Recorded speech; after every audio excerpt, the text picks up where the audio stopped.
very late start to this morning. I slept in probably till about 7, but didn't get up until about 8. Then went to the gym, didn't leave the gym until about like 9:30.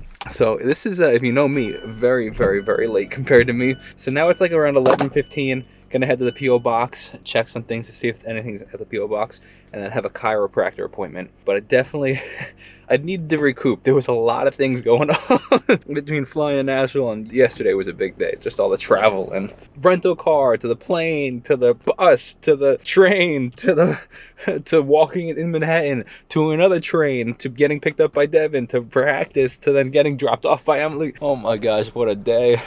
Funny side note is that Nashville cold water, definitely not New York cold water. The water up here is so much colder. It is ridiculous, and it was definitely a shock to the system taking a cold shower up here compared to taking a cold shower down in Nashville. I can tell you that. Let me tell you, while it was phenomenal traveling, really great trip, there is nothing like being back in the studio. I love it. There's nothing like it. For all the filming that I did on the trip, I used the same exact battery and the battery still has 49%. I think that's pretty wild. That said, I want to work on a track with me and Brad Steele have a track that he sent me a pretty good demo of it that I think I want to start producing. Come on. What's the BPM, baby? What do we got? Come on. Or we could just ask Brad. Perfect. Oh, we actually made some really good progress. Take a listen to this.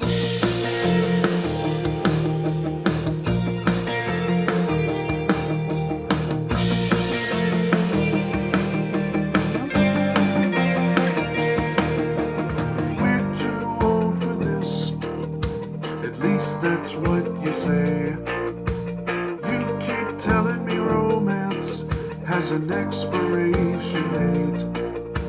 You know that I don't blame you. What do you think? What do you think? Just got a little feedback from Brad. Let's see what he said.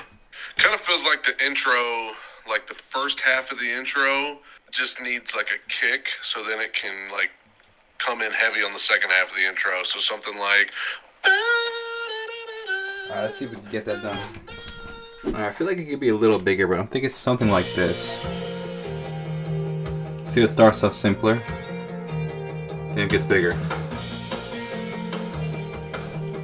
But we gotta figure out how to build it more. Alright, I mean, this is a little better.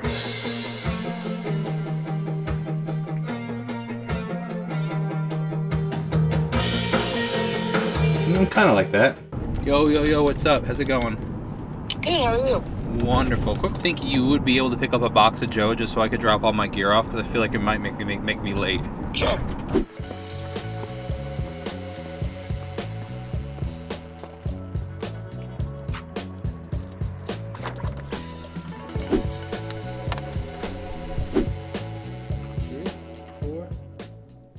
So there is a rule in the music industry.